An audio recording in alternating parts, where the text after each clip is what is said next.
하나님은 방패와 상급이라 라고 하는 제하의 말씀으로 오늘 이 시간 여러분과 함께 은혜를 나눌 때에 여러분에게 큰 도전이 되기를 원하고, 또 여러분의 마음판에 잘 새겨서 정말 영적으로 여러분들이 다시 한번 새로워지고 또 하나님 앞에 나가 귀하게 쓰임받는 여러분이 되기를 주의 이름으로 축복합니다.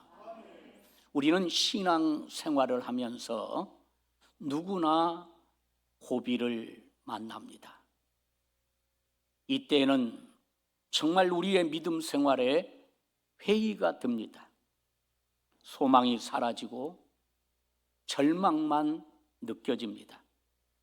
하나님과의 관계가 흔들립니다. 아니, 믿음을 지켜나가기가 힘이 듭니다. 그러나 이러한 침체는 누구에게나, 저와 여러분에게는 물론이고 모든 사람들에게 이러한 침체는 있다라는 것입니다. 성경에 보면 엘리야라고 하는 위대한 선지자가 나옵니다. 엘리야는 어떤 사람이었습니까? 하늘문을 열고 하늘문을 닫는 능력의 사람이었습니다. 그가 기도할 때 하늘이 열리는 그런 역사를 경험합니다. 그가 기도할 때 하늘문이 닫히는 그러한 역사를 경험합니다. 그러나 이런 능력 있는 엘리야라 할지라도 신앙의 고비를 만나서 괴로워합니다. 그래서 그는 광야로 가서 노뎀나무 아래서 하나님께 죽여달라고 기도를 합니다. 저는 이 열왕기상 18장에 나타난, 그리고 19장에 나타난 말씀을 묵상하면서 18장에서 하나님의 능력을 정말 발휘했던 그 엘리야가 19장에 와서는 그 능력이 어디로 다 사라져버리고, 하나님 나를 죽여주시옵소서. 그 엘리야의 고백을 우리가 볼 수 있습니다. 저는 이 장면을 보면서 이런 생각을 갖습니다. 그렇구나, 누구에게나 이러한 침체기는 올 수 있다라는 것이에요. 아무리 능력 있는 사람도 때로는 엘리야처럼 하나님 나를 죽여주세요 하면서 하나님을 향하여 말할 수 있다라고 하는 것입니다. 자, 오늘 저와 여러분이 읽었던 창세기 15장 이 본문의 말씀, 이 말씀 속에 등장하고 있는 이 아브람도 신앙의 침체기를 만났습니다. 창세기 14장에 보면 아브람이 전쟁에서 승리합니다. 오늘 이 15장에 와서는 그 후에 되어질 일을 기록해 놓았습니다.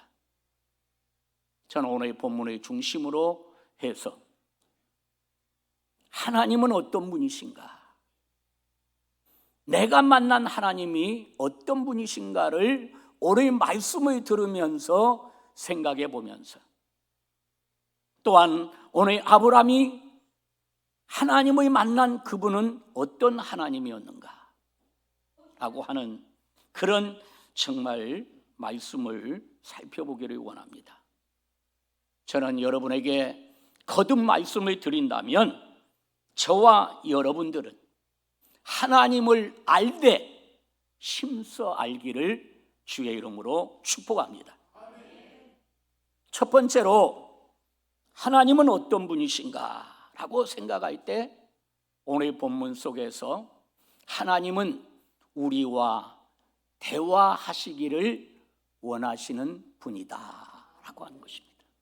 자, 여러분의 눈으로 여러분이 펼쳤던 성경 오늘 말씀 15장을 한번 제가 말씀을 드릴 테니까 집중해 보기를 바랍니다.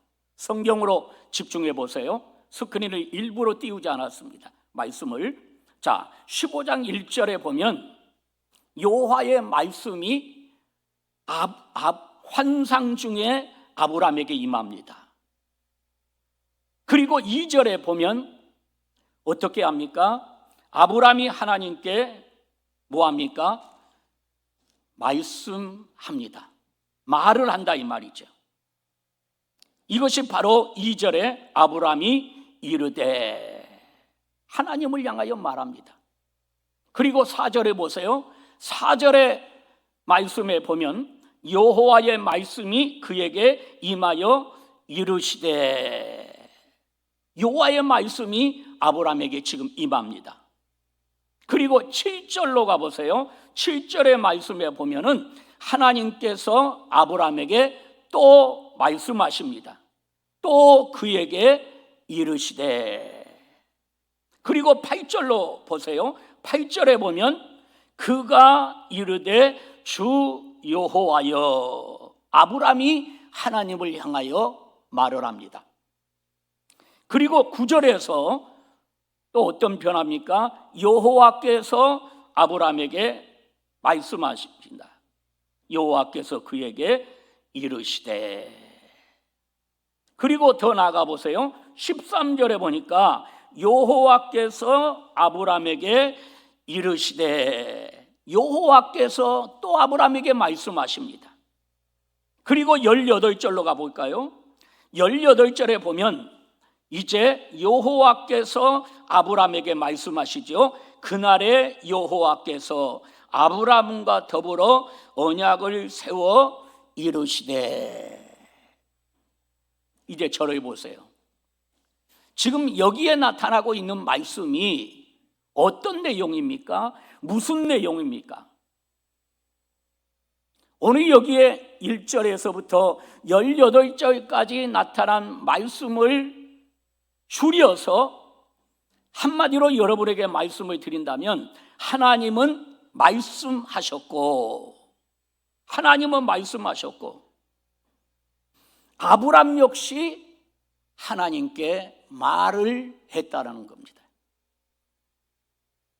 하나님과 아브람은 대화를 했다는 겁니다.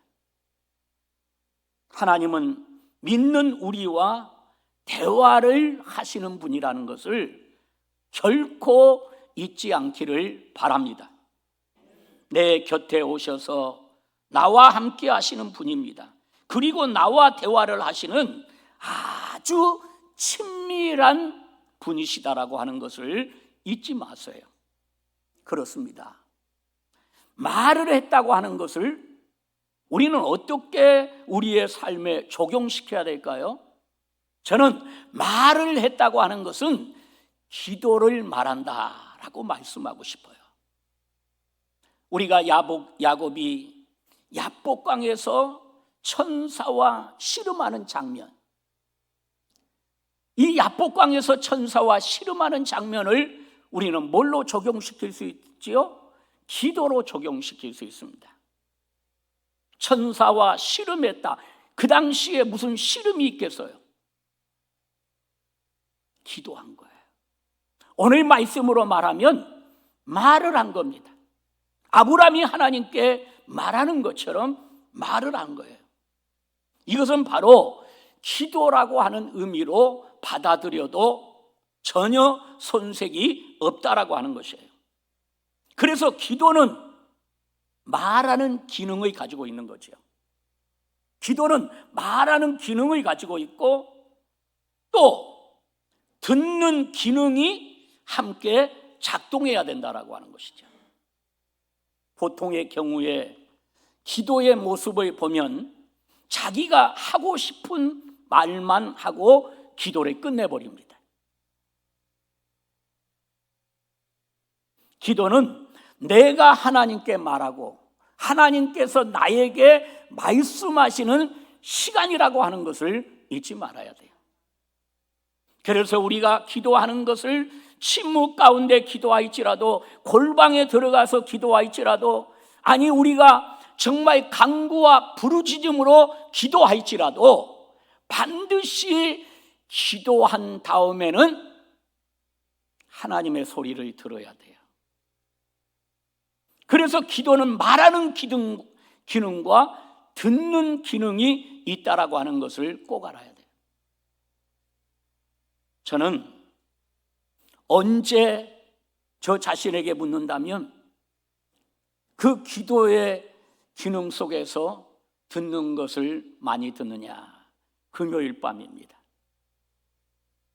저는 금요일 밤 말씀을 전하고 기도회를 인도하고 이제 주기도문으로 마치고 집으로 돌아가기 직전에 정말 아름다운 음악 소리에 내 마음을 두드리면서 그동안 하나님이 말씀하시는, 기도 가운데서 말씀하시는 그 음성을 듣기를 원합니다. 그러면 자동적으로 내 마음속에서 그 음성을 듣고 나면 힘이 나고 소망이 생기고 또 하나님 앞에 다시 한번 열정이 솟구쳐 오르는 것을 느낄 수가 있습니다. 성도 여러분, 기도는 바로 말하는 기능과 듣는 기능이 있다는 것을 잊지 마십시오. 그렇기 때문에 우리는 침묵하고 묵상하며 하나님의 음성을 기다리는 시간을 가져야 된다라고 하는 것입니다.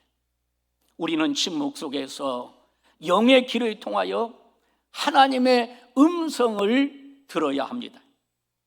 우리는 범사를 하나님께 묻고 하나님의 음성을 듣고 하나님의 역사하심을 믿고 하나님의 순종하며 살아야 된다라고 하는 것입니다.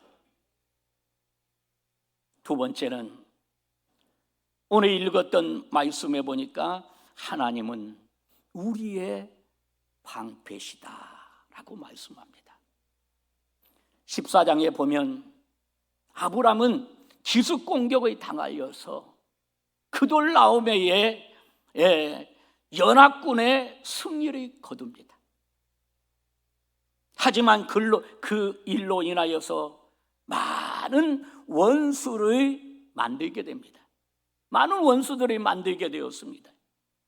자신에게 패배한 연합군대가 복수하기 위하여서 언제 공격에 올지 모르는 그런 상황에 처하게 됩니다. 아브라함은 그들이 전열에서 재정비해서 다시 몰려오지 않을까 하는 두려움이 아브라함에게 생겼어요. 인간적인 계산으로 생각해 보면 적들이 보복하기 위해서 그 적들이 몰려오면 패할 것이 아브라함에게는 뻔한 일이었어요.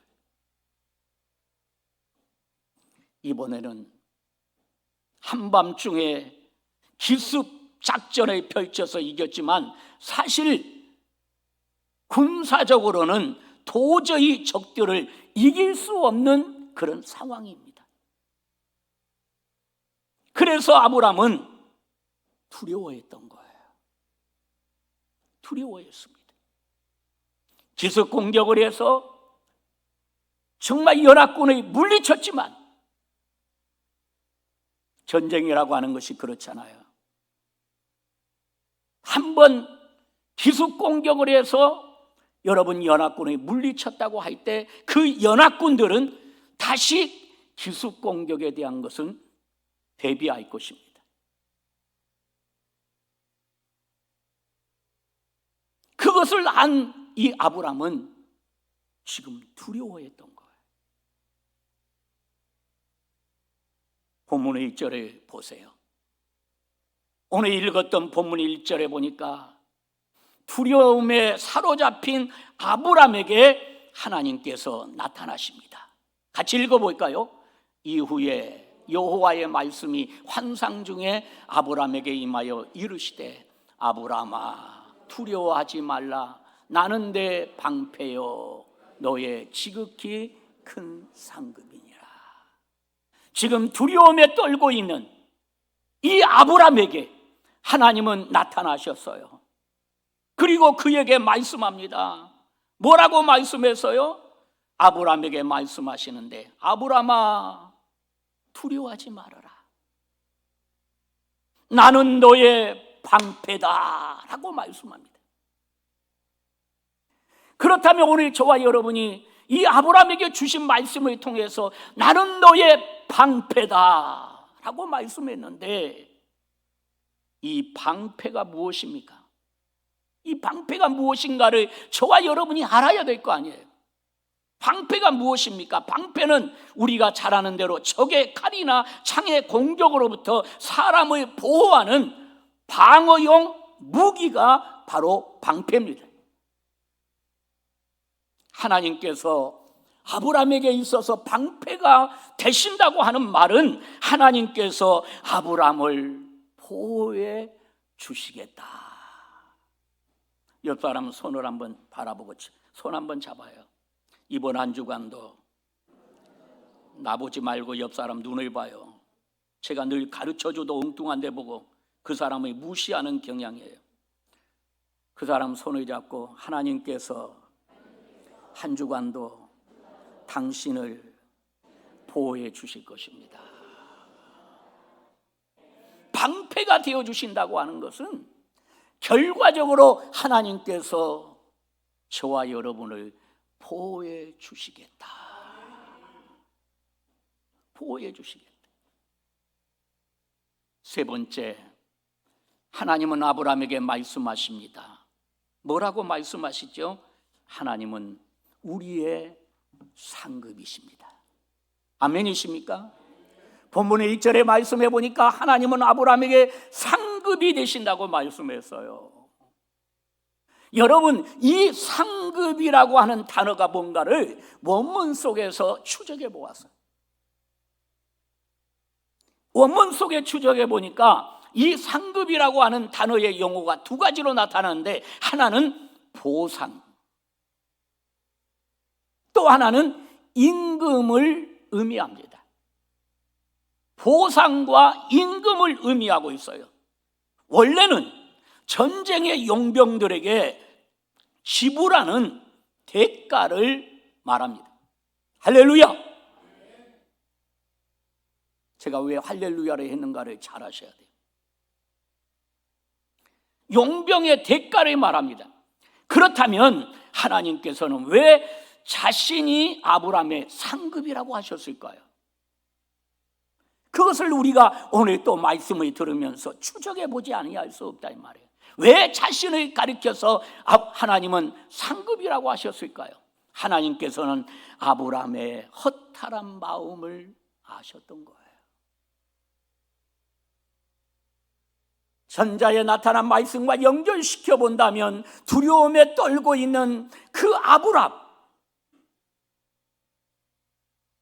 그리고 오늘 말씀의 중심 속에서 나타나는 모든 말씀들을 바라볼 때에 아브라함의 허탈한 마음을 하나님은 아셨던 겁니다. 14장에서 아브라함이 전쟁에서 승리하고 돌아오는 길에 두 가지의 사건이 벌어지잖아요. 그 두 가지의 사건이 뭔 줄 아세요? 오늘 집에 가시걸 난 꼭 14장과 15장의 말씀을 연결해서 읽어보시기를 바랍니다. 전쟁에서 승리하고 돌아오는 아브라함에게 두 가지의 사건이 일어나는데 14장 17절 이하에 보면 하나는 멜기세덱의 축복에 감사하는 마음으로 11조를 드리는 사건이 나옵니다. 그리고 또 하나는 무엇입니까? 또 하나는 소돔 왕에게 노획물을 돌려주었던 사건입니다. 잘 들으십시오. 아브라함은 하나님의 영광을 위하여 그렇게 한 것입니다. 11조를 드리고 노획물을 돌려주었던 것이에요. 무엇을 위하여? 하나님의 영광을 위하여. 아브라함은 한마디로 표현하면 신앙의 자존심을 지켰던 거예요. 신앙의 자존심. 그런데 아브라함이 멜기세덱에게 14장의 장면을 보면 10의 1조를 드리고 소돔왕에게 재물을 주고 나니 허탈한 거예요. 전쟁에서 무언가 얻어지는 것이 그에게 있어야 되는데, 전쟁에서 승리했으면 그에게 무언가 다가오는 것이 있어야 되는데, 아브라함의 마음에 고생은 고생대로 하고, 오늘 이 말씀이 우리 신앙인들에게 정말 중요한 말씀입니다. 고생은 고생대로 하고 내게 남은 것이 없구나, 이게 뭐냐라는 생각이 허탈하다라고 하는 것은 들었던 거예요. 여러분들, 교회 일을 하다 보면 어때요? 아브라함의 심정을 이해할 수 있겠나요? 이런 때가 있어요, 우리에게도. 그래서 하나님께서 아브라함에게 나타나셔서 하나님이 위로하신 거예요. 허탈한 아브라함을 위로합니다. 그 위로가 뭐예요? 내가 너의 무엇이다? 상급이다. 내가 너의 상급이야. 허탈해하지 마. 너와 11조를 드리고 노랫물을 다 돌려줬다 할지라도 나는 알아. 아브라함아, 허탈해하지 마. 고생은 고생대로 했고 내게 남은 거 없다고 허탈해하지 마. 내가 너의 상급이야. 내가 너의 상급이야. 지금 이 말입니다. 내가 너의 상급이다. 전쟁에서 획득했던 재물에서 11조를 드리고 어려움을 당한 소돔왕에게 재물을 다 주고 내게 남은 것이 별로 없다고 허탈해하지 말아라. 아브라함아, 내가 너의 상급이야. 할렐루야. 내가 너의 상급이다. 내가 너에게 보상해 주겠다고 하는 말씀이 아닐까요? 사랑하는 성도 여러분, 그렇습니다. 하나님은 우리의 수고와 우리의 선행과 우리의 순종에 대하여 보상해 주시는 분이신 줄로 믿습니다. 그래서 우리는 하늘을 소망하고 천국을 소망하면서 우리가 장례식 때 가장 많이 불렀던 찬송이 뭡니까? 만나보자, 만나보자, 천국에서 만나보자. 하나님은 여러분들이 이 땅에 살면서 여러분들이 행한 모든 일을 결코 잊어버리지 않는다라고 하는 것이에요. 여러분들이 교회를 들어오면서 낙엽 하나 주운 것까지라도 하나님은 기억하시면서 여러분에게 방패가 되어주시고 여러분에게 상급이 되어주시겠다고 하는 거예요. 여러분에게 보호자가 되어주시고 여러분께서 갚아주시겠다고 하는 거예요. 이 사실을 믿으시고 묵묵히 주님을 바라보면서 여러분에게 각자의 주어진 사명을 감당해 나가는 우리 모든 성도들이 되기를 주의 이름으로 축원합니다. 마지막으로 하나 더 말씀을 드린다면, 네 번째는 하나님은 믿음을 보시는 분이라고 하는 것을 잊지 않기를 바랍니다. 하나님은 뭘 보신다고요? 나의 믿음을 보시는 겁니다. 자, 오늘 본문 5절로 6절의 말씀을 한번 같이 읽어볼까요? 같이 읽습니다. 그들이 그를 이끌고 밖으로 나가 이르시되 하늘에 우러러 뭇벌을 셀 수 있나? 보라, 또 그에게 이르시되 내 자손이 이와 같으리라. 6절, 여호와를 믿으니. 아멘. 여기서 하나님께서는 상속자 문제로 힘들어하는 아브라함을 지금 장막 밖으로 이끌고 나가십니다. 좀 더 여러분이 이해하기 위해서 말씀을 드린다면, 아브라함은 이제 나이가 점점점 나이가 들어가는 가운데서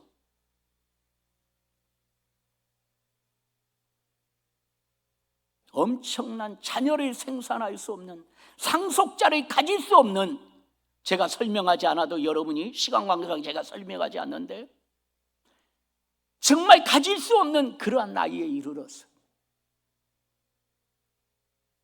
제가 자녀를 키워서 길러보니까, 말을 해놓고도 헷갈립니다. 자녀를 낳아서 길러보니까 정말 자녀의 소중함을 알겠더라고. 웃자고 하는 소리 한번 해보는데요, 저는 첫 번째 낳은 자녀가 딸이었습니다. 두 번째는 뭘 낳으면 좋을까요? 여러분의 상상에 맡기는데 저의 솔직한 심정은 아들을 낳고 싶었습니다. 그런데 오늘 반주한 우리 둘째 딸이 나온 겁니다. 웃자고 하는 소리를 지금 하고 있는 겁니다. 그런데 제가 얼마나 웃을 일이냐, 제가 간호원에게 낳자마자 포경수술을 해달라고 했습니다. 저는 분명하게 둘째는 그렇다고 우리 딸 속상해하지 않기를 바랍니다. 둘째는 아들이기를 원했던 거예요. 그런데 딸이 태어난 거예요. 지금에 와서 보니까 상상에 맡깁니다마는 딸이 둘이 있는 것이 더 행복한 것 같아요. 그렇다고 또 아들 둘 데리고 나오신 부모님 여기 계신 것 같은데, 처음 만남인 것 같은데 걱정하지 마세요. 하나님은 그 가정에, 그 가문에 필요한 대로 주셔요. 내가 아들 낳고 싶다고 해서 아들이 생겨나요? 딸 낳고 싶다고 해서 딸이 생겨나요? 절대 그렇지 않아요. 오늘 아브라함에게도 정말 자기를 이어줄 수 있는 상속자가 있어야 되는데, 나이는 자꾸 먹어가는데 상속자가 없는 거예요. 그래서 너무 허탈해한 겁니다. 그런데 하나님이 그 아브라함을 장막 밖으로 이끌고 나가, 그리고 아브라함에게 오늘 5절로 6절에 보니까 어떻게 합니까? 하늘을 보게 합니다. 하늘을 보게 하셨어요. 그런데 하늘을 바라보는 순간 이 수많은 별들이 반짝반짝하고 있는 거예요. 하나님께서 아브라함과 대화하십니다. 별을 셀 수 있겠느냐? 아브라함아, 저 하늘에 있는 저 별을 셀 수 있겠느냐? 그러니까 아브라함이 뭐라고 대답했을까요? 그렇지요. 별이 많아서 셀 수 없습니다. 별이 많아서 셀 수 없습니다.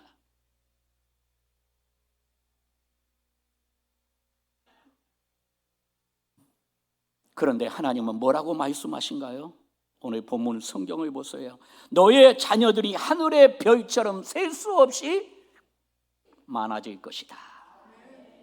아멘한 사람은 그대로 될 줄로 믿습니다. 셀 수 없을 만큼 너의 자녀들이 많아질 것이다. 아브라함이 하나님의 말씀을 듣는데 믿음이 생깁니다. 우리는 누구의 자손이에요? 아브라함의 자손이잖아요. 아브라함의 자손이에요.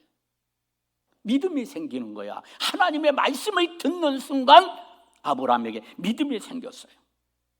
아브라함이 어떻게 했어요? 믿음이 생기니까 하나님의 말씀을 그대로 믿었던 겁니다. 믿었어요. 그러자 하나님께서 아브라함의 믿음을 보시고 그를 어떻게 여겨주셨다? 의로 여겨주셨다라고 말씀하고 있어요. 여러분, 기독교의 키가 뭡니까? 기독교의 키는 믿음입니다. 믿음. 오늘 저와 여러분이 하나님 아버지 앞에서 내세울 것이 있다면 믿음입니다. 믿음. 우리 하나님은 우리에게 말씀하셨습니다. 너희가 겨자씨만한 믿음만 있어도 이 산을 들어서 저 바다에 옮기우라 하면 그대로 옮겨질 것이다.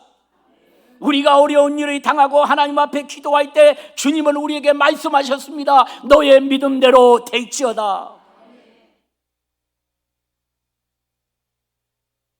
기독교의 키는 믿음이에요. 믿음. 오직 믿음.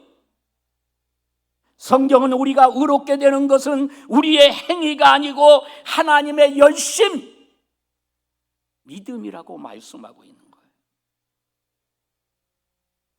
오늘 이 자리에 나온 거 많은 교회가 있지만 오늘 이 자리에 여러분 처음 나오신 분도 계신 것 같은데 올 수 있었던 거 내가 오고 싶어서 절대 아닙니다. 우리 개혁주의 신앙 속에서 비추어 보면 하나님의 열심입니다. 하나님의 은혜입니다. 하나님이 불러주신 것이에요. 성경 한 절만 더 보면서 마무리하려고 합니다. 로마서 3장 28절입니다. 한번 같이 보겠습니다. 시작. 그러므로 사람이 의롭다 하심을 얻은 것은 율법의 행위에 있지 않고 믿음으로 되는 줄 우리가 인정하노라. 율법의 행위에 있지 아니하고 믿음으로 되는 줄 우리가 인정한다라고 말씀했습니다. 우리가 예수 그리스도의 십자가의 공로를 믿음으로 받아들이면 하나님은 의롭다 칭해 주신다라고 하는 것이에요. 성도 여러분, 말씀의 결론입니다. 하나님은 우리의 방패와 상급이십니다. 끝까지 하나님을 향한 믿음으로 승리하는 우리 모든 성도들이 되기를 주의 이름으로 축복합니다. 기도하십시다.